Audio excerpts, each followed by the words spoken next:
ThousandEyes is a sponsor that those of you that are listening to Packet Pushers have heard before. We've talked to them a lot. Long story short, they give you insight into the parts of the network that you run your traffic across but don't own. And I asked them to deal with, how do I determine the root cause of an application performance problem when part of that application lives in the public cloud? So you got your network, there's a public cloud network, there's network in the middle. How do you figure out what's broken when things aren't going well for that app? And this is what I asked these guys to present on today. Okay, handing back to you guys, ThousandEyes. Thanks, Ethan. So again, this is Angelique Medina. So yeah, just before we get into the problem that you stated today, I just wanted to quickly zoom out and take a macro view of the overall problem that enterprises face today in monitoring cloud-based services like SaaS applications. So one of the things that the shift to SaaS applications does is it changes networking. So now that many business critical applications have moved to the cloud, a fundamental question that a lot of organizations are starting to ask themselves is, how do you monitor what you don't manage or have any control over? So traditionally, enterprise network architecture was fairly straightforward. You had an MPLS WAN between your data centers and branch offices, and you had a number of different ways to monitor your network using tools like packet capture and flow records and SNMP. And within the four walls of your data center, this monitoring paradigm, it works just fine. But the reality is that network teams are now facing, the problem they're facing is that the internet is now effectively their network, and it's in many ways a black box. So SaaS applications and a distributed workforce, these have all increased the number of vectors that you have to worry about. So there are many more dependencies behind every web-based interaction. So it's not just multiple internet service providers and DNS, it's the SaaS delivery network, which may or may not include a CDN or a secure web gateway. There may be additional cloud providers. You may be connecting to multiple APIs and authentication. And unfortunately, you can't get the same monitoring data that you collect from your own infrastructure because you don't own these networks and services. So, for example, you can't instrument SaaS applications directly with RUM code. So, so with that, how do you go about identifying and troubleshooting issues? So, since we can't use traditional. Angelique, a quick question that came from the audience. Sure. Not sure if you're familiar with it, but the question is, what's the difference between the application and the module that SolarWinds has called NetPath Services, which seems to provide a similar view? Not sure if you're familiar with that product or not, but thought I'd throw the question out there. Yeah, so with NetPath, they primarily focus on providing visibility from their own enterprise environment out to a SaaS application, and they don't focus on sort of the deep network aspect of the connectivity. So they do provide some visibility, but ThousandEyes has really been working on this for a long time. So we've collected a pretty significant body of network data that we've garnered from our many years focusing on network. And so, we're able to pair that information and correlate it across different users to give you sort of a richer data set. But one thing that we're also going to talk about today is sort of these cloud agents that you see here on the right-hand side. And these are agents that are distributed throughout the globe. They're not in our customer environments. They're actually deployed and managed by ThousandEyes. So the difference is that we are able to provide a broader set of use cases because we have a greater variety of different agent types and where they can be deployed. Yeah, I would also, this is Archana, I'll also add on that, one of the things that ThousandEyes does uniquely is correlating across multiple layers, right? Yeah, your network can be, is your underlying infrastructure for your application. So how do we actually relate, say, a network issue to the impact it has on the application? That's something we tie in well together that NetPath doesn't necessarily provide that visibility into. Thanks, Archana. Thanks, Yeah, Matt. and we'll actually take a look at this a little bit more when we get into our application, and we'll kind of demo this and give you an example of how this would actually work. So just sort of to come back, that was a good transition to this slide here, which is showing the different types of data that we ingest from these different agent types. So in the case of the enterprise agent, this is basically a vantage point that's deployed and managed by our customers. So very often they'll place these agents between their data centers so they can kind of test the connectivity and the performance across sites, or it might be between their data center and their branch offices, or potentially between their branch office data center and maybe some third-party application, like a SaaS application, for example. So that kind of gives you that inside-out monitoring view.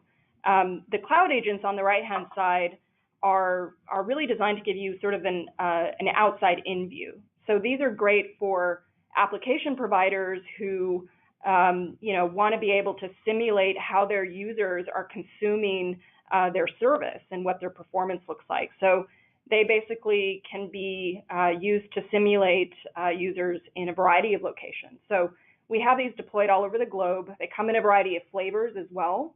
So you can sort of do proactive continuous testing from the outside in to your application. And then on the bottom, we have sort of this remote user monitoring agent. And these are designed to be deployed on your employees' desktops or laptops. And they enable you to effectively monitor the performance of connecting into applications that you specify. So you can, for instance, if you have a distributed sales force, maybe you want to monitor their connectivity to salesforce.com, for instance, and ensure that they're able to just sort of continuously be able to access that application. So that's actually real user information, and that's available, for enterprises that want to be able to instrument their employees. So that's sort of a high-level view of our data collection architecture. So just to kind of touch on a point here about SaaS applications and how their architectures may be very different. So we have different types of applications. For instance, Salesforce has a very different delivery model from SharePoint, and SharePoint again, has a very different delivery model from Microsoft Exchange. So, even though we're going to focus on Office 365 today, I just wanted to kind of mention up front that, not all SaaS applications have the same delivery architecture. Some leverage CDNs, some have single origin data centers, and these architectures may change at any time. So that's something to keep in mind as you kind of go about figuring out how you're going to actually monitor these applications. So with that, I'm actually gonna go into our application, give you a little orientation, and show a demo of some of the different applications that can be monitored and what their architecture actually looks like.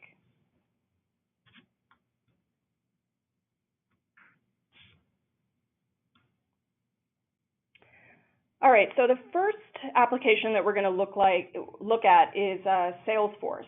So Salesforce is interesting. Just to kind of give you a quick orientation of our application, what you're looking at is path visualization. This is basically hop-by-hop visibility from our cloud agents that you can see on the left-hand side, the ones in green here, all the way to a destination URL. In this case, we're monitoring the NA38 instance of Salesforce. So that's our target server. And we have these agents that are located in a number of regions. So we have San Jose and Tokyo and San Francisco, and each of these are continuously testing that domain. And so we can see here layer 3 hops, and we can also see if there are any issues. So here we can see that there's 100% forwarding loss here. from our London cloud agent. So it gives you very deep visibility into the network path from our cloud agents to destination server. And we can also correlate this information with our application view by looking at information and drilling down deeply into, for instance, connectivity issues. So I'm going to go to response time. A few things that I wanted to point out is that Salesforce architecture is much more straightforward than, for instance, like Office 365. So Salesforce is a single origin application. So they service each of their instances from specific data center pairs. So for instance, the NA38 instance is serviced from either the Dallas or the Phoenix center, and only one of those data centers is typically going to be active at any given time, and the other one basically just serves as a backup. So we can see here that even though we have a pretty wide distribution of agents, so we have some in the United States, some outside of the US, like in Tokyo and London, they're all being directed to the Phoenix data center. So this is much more straightforward, obviously, to monitor because you know precisely which instance to target, and you can see what your performance would be across the various paths. So that's Salesforce. So moving on to SharePoint. Just before you go to SharePoint, so it's straightforward again because of that. There's no CDN involved. There's not a lot of complexity to DNS responses that you're getting where you're getting thrown around a lot or dealing with GSLB. You're just ending up in this one data center, and so you've got a predictable set of paths that you can be monitoring from your agents that you deploy globally. CDN fronting them, and you know it's very straightforward. You know precisely, this is publicly available information. You know exactly where your data center is located. And you can see, even though you can, see precisely here that it's kind of going directly to the data center that you expect. So nothing terribly complex in terms of their delivery architecture. Got it. Yep. Now you will see, again, kind of moving over to SharePoint, you are going to see some difference there. So in this case, they are in fact using a CDN, and you can kind of see they have like an Anycast type architecture here. So they have we have a huge number of agents that we're targeting to SharePoint. That's basically the ThousandEyes subdomain for SharePoint, and they're all connecting directly to a single IP. So you're inferring the Anycast there because of one IP. That, and also if we look, for instance, at latency, we can see that it's actually quite low for all of them, which is very unusual given that they're geographically, pretty distinct. We look at this very low latency values across them, but if we then go and look at the application layer, we can see that in terms of response time, they actually are much more kind of what you would expect given where they're actually located. So that sort of indicates, that there's, an Anycast architecture in place. And this is a good point to note, right? Which is, if you're trying to understand application performance, like if you just use your traditional tools and start pinging this domain from your local office, you're going to get network layer data that is not representative of your application response time, right? So that's an important distinction to make here. So that's SharePoint, and then it's sort of interesting to note as well that even though SharePoint and Outlook are, Microsoft Exchange, they're part of the same product suite, they actually have pretty different delivery architectures. So if we look here, so we have Microsoft Exchange, going to drop down into path visualization. And so here we see, actually they're not using an Anycast. They're not using Anycast, it's Unicast, right? So we can actually see here, this is kind of a much more clean topology overall across all of these cloud agents. You don't see all of those crazy kind of connectivity connections, and they're not all kind of connecting directly to single-IS IP. So pretty different architecture here. So just something to keep in mind as you go about monitoring each of these applications is, what does their delivery architecture actually look like? And that's going to change kind of how you think about, what dependencies do I need to monitor? Do I need to monitor the content delivery network?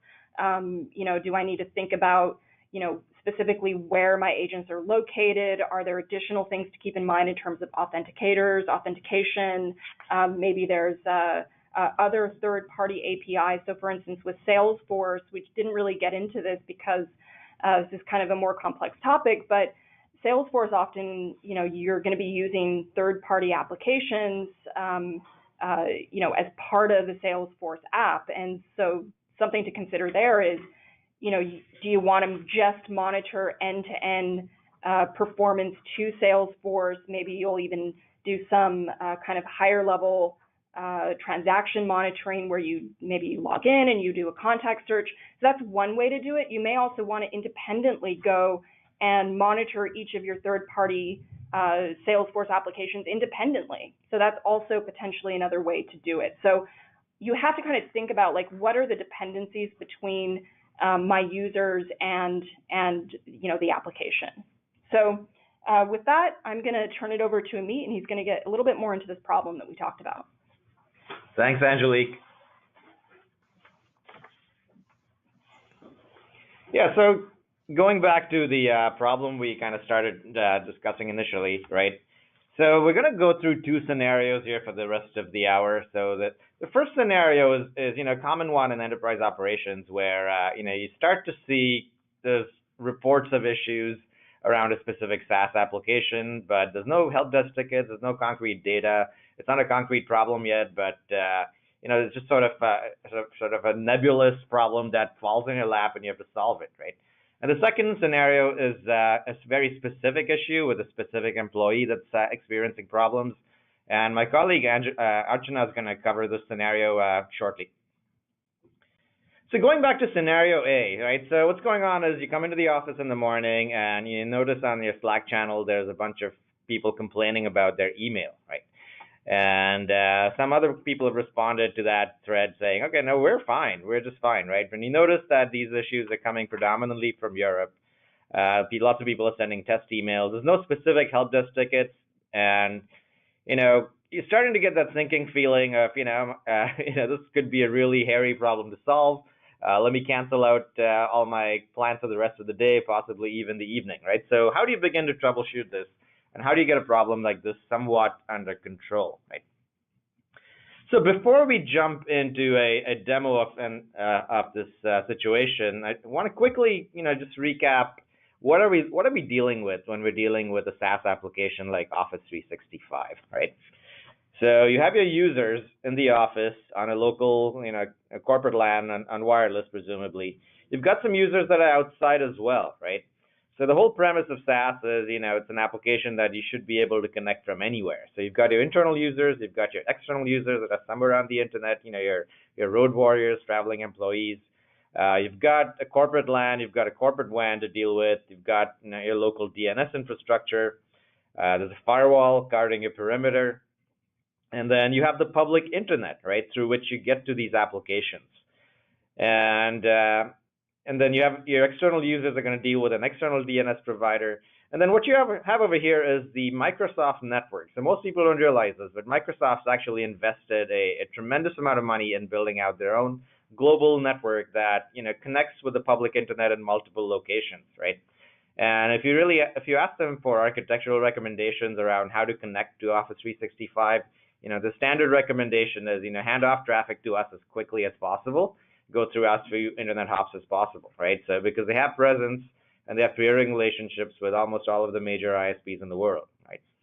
And once they have your traffic, then they get it to a Microsoft data center where the application actually resides. And like Angelique pointed out earlier, right, the actual delivery architecture may be different. Like for SharePoint Online, there is always a primary data center that you're assigned to, That's where all of your data lives, and it doesn't get cached anywhere on their edge nodes, right?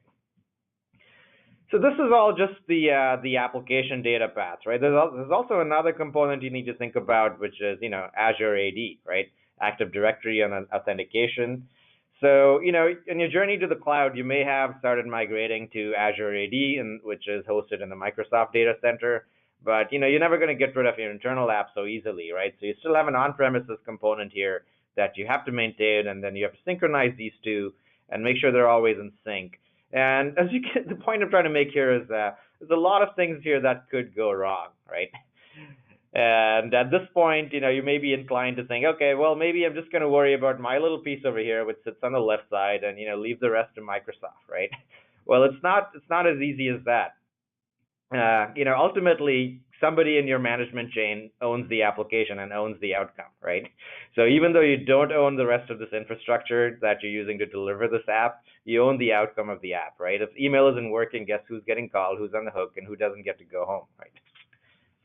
So what can you do in this scenario? So let's take a look at a couple examples, right?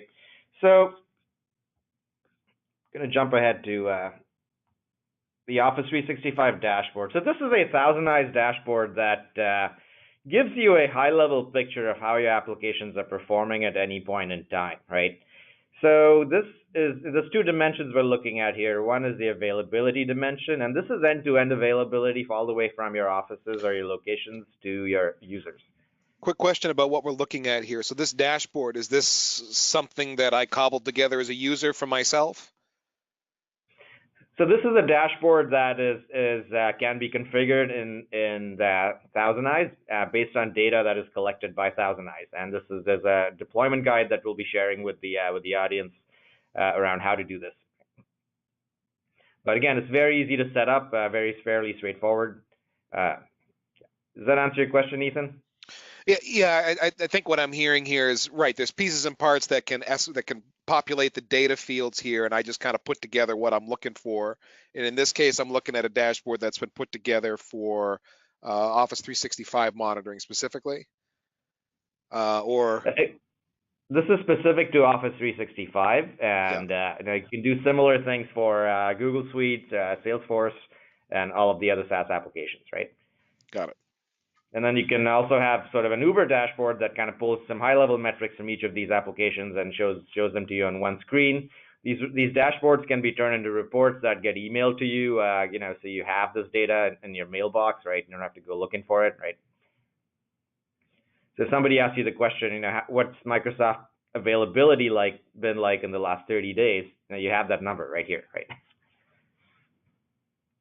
But, a couple things to note. We'll drill down into all of these data points, right? But what we're looking at here is we're looking at the circles on the map are ThousandEyes cloud agents that are present in about 150 plus locations across the globe. And you can very easily kind of recruit them and running tests like these and give you data feeds, right? You can also deploy these inside your own office. So we've got one here, for example, we're based in San Francisco. We've got one here in our office that is doing the same thing. So this is what we call an enterprise agent. It's really the same software, but it's kind of dedicated to a particular customer, and it does data collection on your behalf. Now, that metric there was mean of response time. Does that mean we're doing an application level call to the web server retrieving some data, or is that just a ping to the host server? We are absolutely doing an application level call to the Exchange Online service, and I'll drill into that data here momentarily. Yep, thank you. And that's a very good point, right, to make here, because you look at these two maps and the response times look a little bit different, right? So if I look at, let's say, response time from Sydney, Australia at the application level, for Exchange Online, it's looking pretty good. It's about 111 milliseconds, right? But the same location for SharePoint Online is reporting an application response time of about 1.23 seconds. And this has a lot to do with the way these two applications are architected. With SharePoint Online, you always have a primary data center that the request has to come back to. And whereas with Exchange Online, they are leveraging some CDN and some edge caching, at least at the preliminary level. They don't actually cache the email contents, but if you're requesting the application, then you get a response fairly quickly, right? So these are all points that you need to know before you go into go full SaaS, and just kind of helps you kind of manage the situation better, right? So going back to the original problem we saw, so you're seeing issues coming from a specific location, and here what we're looking at is a snapshot of an incident that happened a few days ago, right? And what you're looking is a couple different metrics you can look at the application level. We're looking at availability here, and at this point in time, there has been an alarm raised by the application that's telling you there is a problem. And then you don't have to go guessing to see what the scope and breadth of the problem is, right? You can see it right here in the chart that you're having connection errors from Berlin. So something's going on over there, right? And this is kind of just the way you would normally do any kind of troubleshooting, right? I mean, the power starts flickering in your house, and what's the first thing you do, right? You look outside and you see your neighbors' houses to see if they still have the lights on, right? And you see if there's an impending power cut coming, right? So this is kind of like doing that level of triage, and you don't have to rely on very, very subjective data coming in from employees and users. You don't have to call anybody in these offices. You have this data at your fingertips that helps you make that decision, right? Now in this particular case, I'm seeing connect errors, so I can jump into the network layer view, and this is the same path visualization that Angelique was sharing earlier. And I'm going to select just the Berlin location, kind of drill down into this particular view, and so there's my data path for Berlin. And if I hover my mouse over the Cloud Agent location, what it's telling me is that I am getting pretty much 100% packet loss at the network layer from Berlin trying to access Microsoft, right? And what's really nice about this visualization is you can see exactly where this is happening. So there are 3 hops inside Microsoft's network and data center in Amsterdam where this is happening, right? So this is clearly an issue that you need to work with them to resolve if it continues, right? One of the biggest problems with SaaS applications is you don't know who to call, right? You don't know which team to work with. Do you start troubleshooting your internal LAN with the network, or do you call your WAN or MPLS provider? Do you call your ISP? Do you call your Microsoft, right? Do you call your SaaS vendor, which is Microsoft in this case? And that's really sort of this is what it helps you kind of drill down, right? Now, when you find an incident like this, you have the ability to actually collaborate with your vendor. I mean, the biggest challenge is your vendor doesn't see this data from your perspective, right? So when you find an interesting incident like this, you can click on the snapshot share button, click the link, generate a URL. And now this is a URL you can actually attach to tickets, you can send over to your vendors, you can share between teams. And we talk about metaphorically getting people on the same page. Well, this link literally gets everybody on the same page, right? So it cuts through a whole lot of time. Yeah. Closest thing to a single pane of glass I've seen in a little while.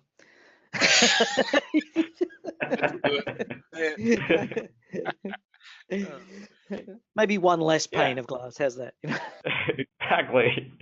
So I mean, think about all those hours you've spent going back and forth with your vendor, with your ISP, sending traceroute, copy paste outputs, sending screenshots. They always come back with, no, from our world, everything looks good. It takes a few hours just to get people to agree that there's something going on, right? This cuts through all of that and puts you all on the same page, and you can get on a call, see what the problem is, and start solving it, right?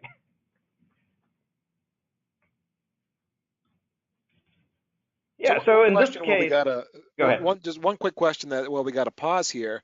So we're looking at all these different cloud applications. We're in the middle of this, troubleshooting this one.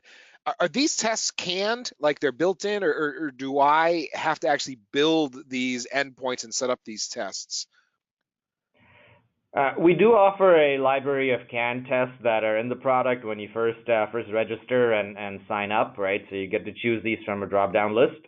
You just check a bunch of boxes. Let's say you have Salesforce, you're connected to a specific data center, check it, right, and you're done, right? And we're constantly updating these as we go because, as you know, SaaS applications evolve and the delivery architectures evolve. And we recently found out that Office 365 in China, for example, is a completely different set of URLs. So adding those to the demo, right, and to the product. So we're constantly updating those. Got it. Thank you.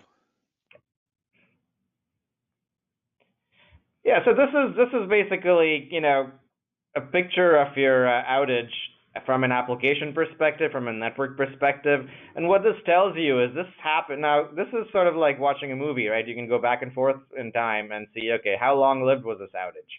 And if you flip over to the next texting interval, you see that the problem went away, right?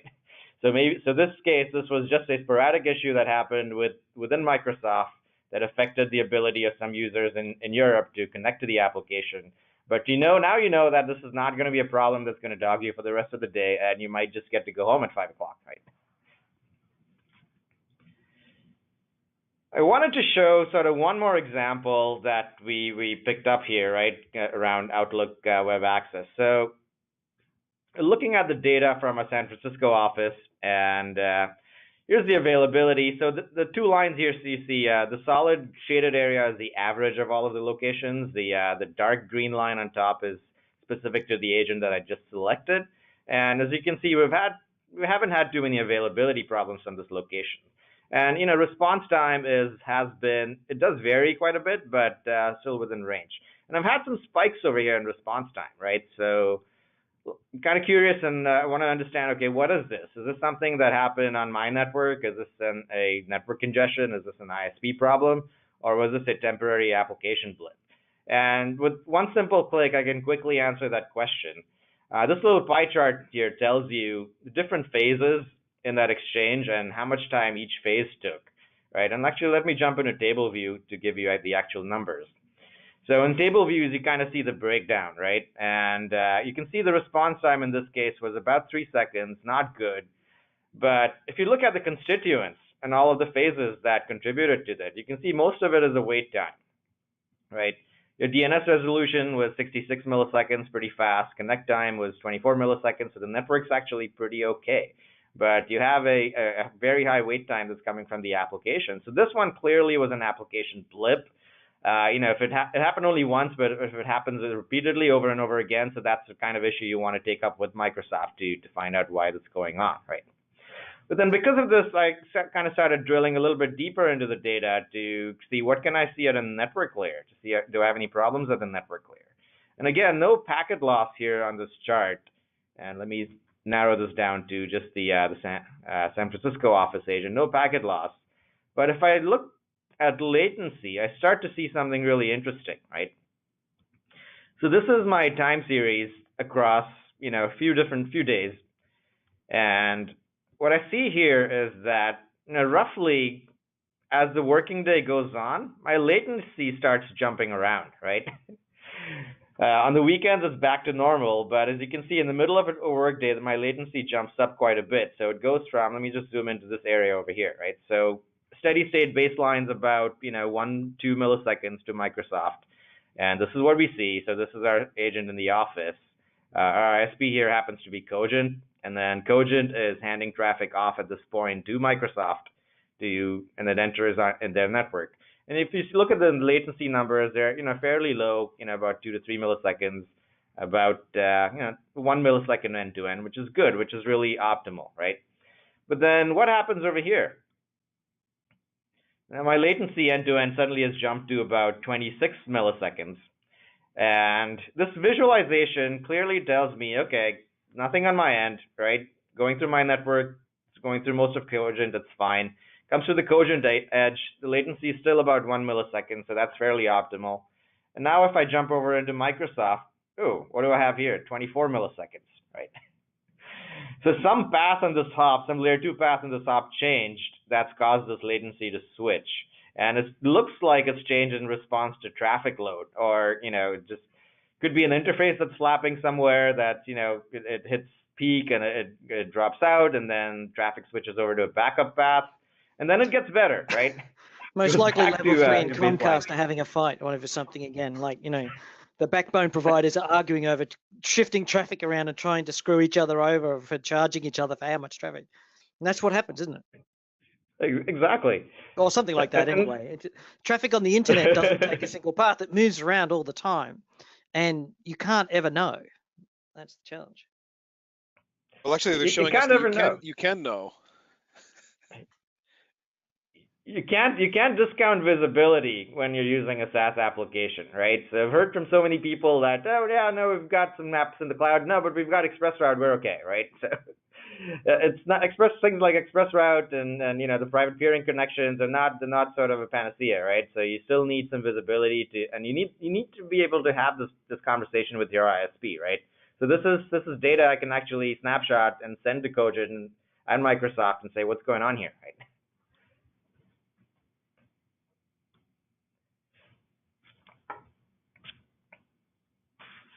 So this is sort of an example of, you know, and by the way, I also wanted to show you kind of, you know, what's the data you're getting from Microsoft in this scenario, right? So this is their service health dashboard.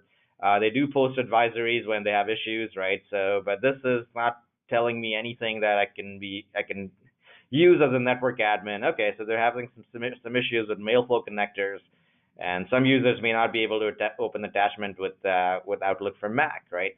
But there's no network-related information that's useful for me that could help me solve my problem, right? So it's important to have sort of more of a cross-correlated application plus network view that really helps you drill down into you know how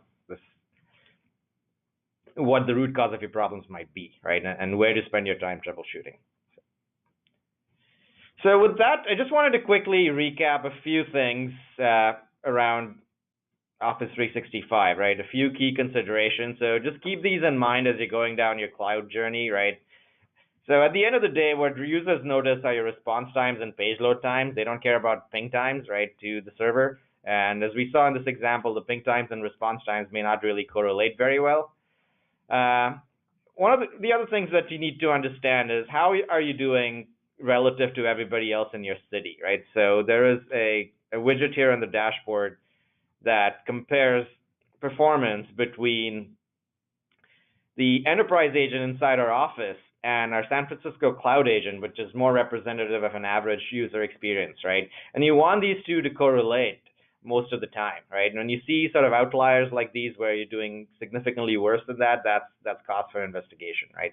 But in this case, as you can see, except with a few exceptions, we're mostly correlated fairly well.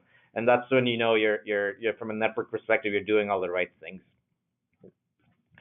And then the other sort of decision point is where do you hand off traffic to Microsoft, right? Do you go through your entire security stack? Do you backhaul everything back to your data center from your branches? Or do you split tunnel it out at the branches itself? Those are some of the architectural decisions you have to make around SaaS applications, right? And then finally, collect endpoint metrics, right? So nothing replaces hard data from actual user endpoints that can help you understand very objectively what's going on. And with that, we'll segue to scenario B, and Archana is going to walk through how we would address this particular scenario. Thanks, All right. Amit. Before we get going on that next one, I got a couple more questions. This would be a good time to ask. This is a multicast scenario question. So here we go. Can ThousandEyes monitor multicast performance with sources and listeners distributed throughout an enterprise network? So we're not talking about internet or SaaS or cloud or anything. This is just within an enterprise network. And then the scenario there is about 1,000 multicast video cameras, many archivers, video walls, etc., distributed all over that network. So multicast is something that we haven't sort of tackled yet at depth, but it's something we're actively investigating at this point. Okay, that answers that one. And then a compliance question. Are there any caveats or concerns for using ThousandEyes in a criminal justice or HIPAA compliance environment? From a compliance perspective, all of the data that's collected here that you see from external networks and SaaS applications, it's all public anyway, right? And then the data we do actually collect, it's all metadata regarding the network, so things like IP addresses, latency numbers, and so on. So none of the actual business data ever gets collected in this scenario that we saw right now. So from a compliance perspective, we have a number of financial services customers, and we've kind of addressed that requirement successfully.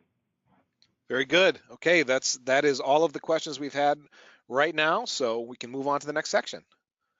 All right. So what we saw right now, this is Archana, by the way, and what we saw right now through Amit's demo was really being able to, drill down and pinpoint where a problem lies, right? And in this codependent, connected ecosystem that we're all in right now, that's really critical because you want to be able to troubleshoot faster. You want to be able to get your mean time to resolution low. And the first place you start doing that by is even identifying where a problem is.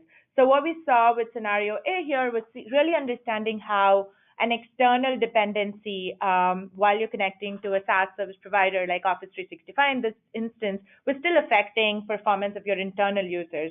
We're going to flip that a little bit with scenario B, right? We're going to understand how an internal user is still being affected. This is not an entire office that's being affected, but there is one employee who has issues, logging on to the Office 365 portal, unable to get emails.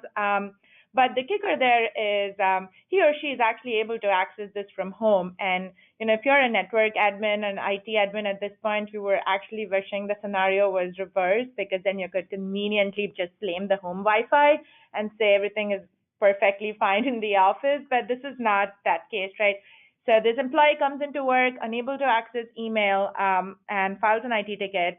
And this has already happened twice this week, right? So this is a recurring scenario for this particular employee, but how do you start troubleshooting this scenario? So what we're going to do is take a look at this particular instance, and we're going to look at that from the perspective of our endpoint agents. So what you saw until about now was really understanding performance from global vantage points or from within your network using cloud agents or enterprise agents respectively. But we're going to look at this scenario with our endpoint agents, which are browser-based plugins, right? They reside on either Macs or Windows desktop laptops, and they actually monitor the end user performance as the user is experiencing them. So to troubleshoot the scenario, where do you start off, right? So is it the Wi-Fi at work in the office, or is it that particular employee's laptop that's an issue? You don't think it's the Wi-Fi because no one else is complaining. You're completely fine accessing, getting on the Wi-Fi network and accessing your email. So if you had a way to just compare the at-home Office 365 performance to the connectivity in the office, then you'll be able to compare and contrast and understand what's probably going on. And that's exactly what the endpoint agents do, right? They provide you an agnostic visibility irrespective of where the end user is located. So as these plugins are within they're browser-based plugins really. So as the user is moving, you can capture data based on websites and based on URLs that they're accessing, right? So we see this within our customer base constantly being used in a remote user scenario where you have like a global sales team that's constantly remote, or you have a customer success team that takes calls from homes or tax teams, right? So we've seen that constantly as deployment scenarios here. All right, so at this point, I'm actually going to jump into the demo. So let's get here. I always love me a demo. A demo is always. Yeah, we want to keep the deck low. We'll just stick with demos. Let's see the action here. Yeah, this is real. It's just not PowerPoint slides. So no, it's not. Definitely. All right. So what you're seeing here is. Go ahead. Did you have a question, Greg? I was going to say this is probably a good point for those who are watching to realize that anybody can demo this product. You can actually see this. You can get a free demo from ThousandEyes.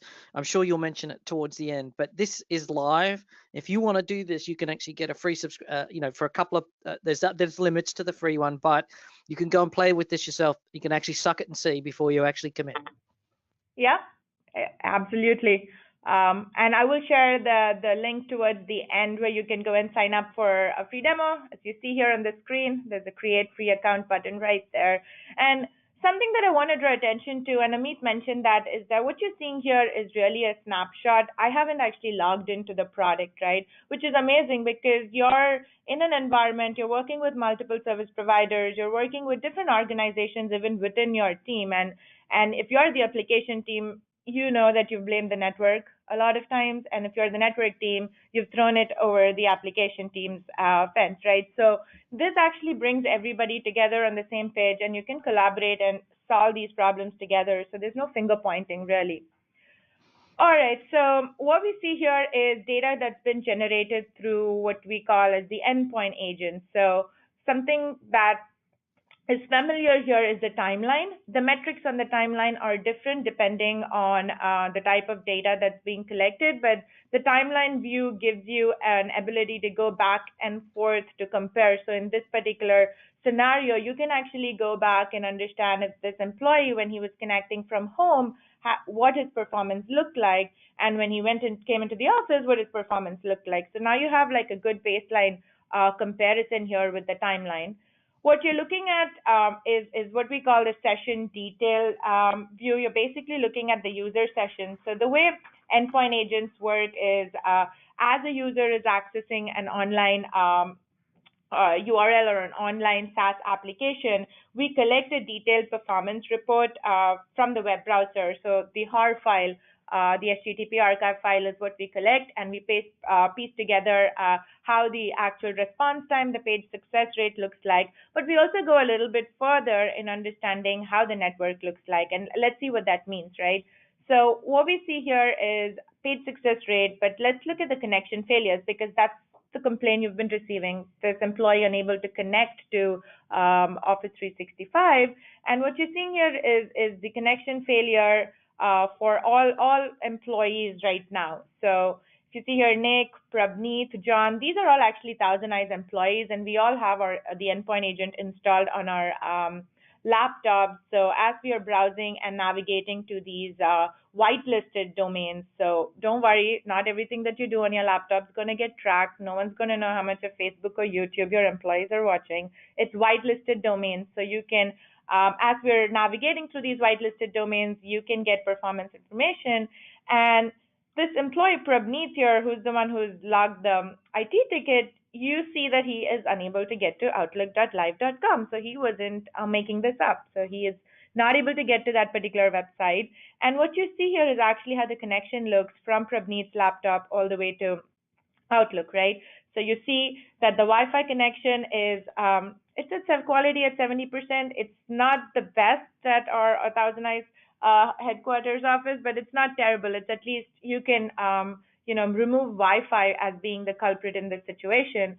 But immediately we noticed that the gateway that we are connecting to, or Prabneet's connecting to, is experiencing an 80% packet loss, terrible latency, and he has some kind of DNS error while trying to connect to Outlook, right? So it doesn't seem to be an Outlook issue at this point.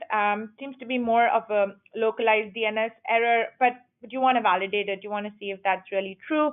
Also, this gateway is behaving really shady here. So let's see if it's only Prabneet who's having an issue. If somebody else in the office also has the same issue while connecting to Office 365, maybe they just haven't realized it yet, right? So what you want to do here is you've identified the user. So we're going to just go filter by Prabneet, right? So you're just looking at his profile. We'll come back to seeing other people as well. And moving to another layer to give you another perspective of how the network is. So again, something that's constant with ThousandEyes and in the way we show our visualization is path visualization is a really helpful feature. It shows you all the way from the end user now actually looking at the network path, which is very similar to what Angelique and Amit showed you earlier. You can actually see each of the hops in the network, either within the public internet or even within the SaaS provider. In this case, Prabneet at this particular instant is trying to reach Google and is also trying to reach live.com, which is a subdomain of Outlook. And obviously his connection to Outlook did make it, but Google seems to be fine. Connecting through different access points, so that's something that's a variable here. But we already cleared out Wi-Fi to be a problem from looking at the signal strength there. So maybe it's something more internal. Maybe it's within the actual LAN where there is an issue, right? So let's move into this network topology view, which is going to kind of show you how the Wi-Fi strength look like, how the network path actually to the gateway is, and also to the DNS server. So what we want to see is the domain resolution time, because we realized it was a DNS connection issue. So looking at the domain resolution time here, this chart here is absolutely absurd. It's almost 3 seconds to resolve Outlook's URL, which is ridiculous. One of the reasons probably why he couldn't even connect to Outlook was because he was unable to resolve the domain name, right? And let's see now if everybody had a problem or it was just Pravneet. So let's remove this filter out, and let's see all the employees connecting here. And it seems like, so these are all the other employees within the office who have the endpoint agent, who are connecting to different services, but they're going through the same Wi-Fi access point, using the same DNS server. And in this case, it seems like, unfortunately, or fortunately, depending on the way you look at, Rob's the only one who has the problem, right? So this has a combination of this particular employee's system, a combination of the DNS server taking too much time to resolve, but at least this is now localized within your environment, right? So a little bit different than what we saw in the previous examples, which was how an external ISP, an external environment still impacted your user productivity.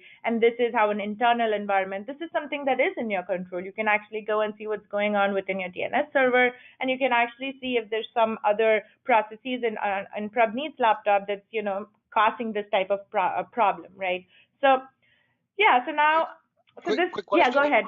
In this scenario, is it ThousandEyes recommendation that you put an endpoint agent on essentially everything within your enterprise, or just a select few, like a representative sample?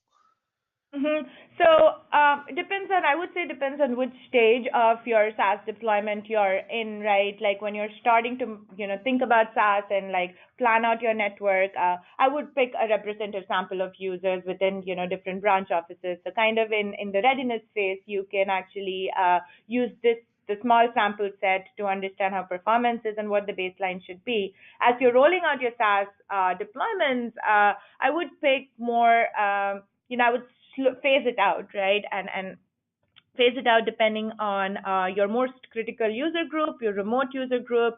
Maybe you want it just on the C staff and all the executive teams, so they don't experience this terrible performance. So different options there. We've seen our customers, take a couple of approaches depending on what's critical and how they want to push their deployment forward. Is there a cost then associated with the endpoint agents? Of course, there's a cost associated with an endpoint agent, Ethan. That's the third variable. Depending on budget, they would pick the right model too. So, yes. So the cost per endpoint agent, it's kind of a sliding scale depending on how many agents you want to deploy within your environment. It starts at $9 an agent. So everything that you see here comes along with it. It's not add this feature and pay an extra cost. It's not a feature-based cost. It's just a unit cost, $9, and then that changes over sliding scales. So that can vary depending on the number of agents you decide to deploy. And that's $9 what, per month, because you guys are a subscription service, right? Oh yes, exactly. Yeah, it's $9 per month. Exactly. Yeah. Thanks for catching that. Yeah. All right, so I'm gonna switch back into PowerPoint now and kind of wrap up here.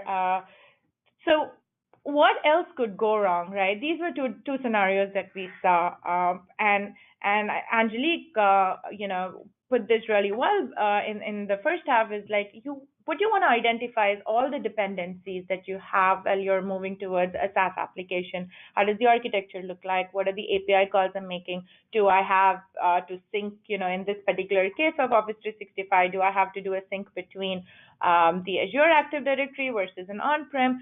So identifying all of these critical dependencies in one way or the other can affect your users. Maybe you're relying on an external DNS and you want to understand how the performance of your DNS server is. It's not something that you would think about, but becomes so critical. I mean, let's look at the Dyn example, the Dyn DDoS attack that happened like 18 months ago, right? Where Dyn was DDoSed, and everybody who was relying on Dyn basically suffered at the end of the day, right? So kind of understanding where your dependencies lie and how to monitor that is what we want to think about when we are looking at SaaS applications, really. And I kind of covered this earlier in Ethan, the question as to how do people deploy endpoint agents, and it's really not an endpoint agent discussion. I think it's really monitoring discussion, right? What you want to do is basically shift monitoring to the early phases of a SaaS deployment, because we've seen examples, like even in today's session, that there is no steady state in the internet. We saw the example with Microsoft and Cogent, where the latency was changing depending on time of day. So there's no predictability in the internet.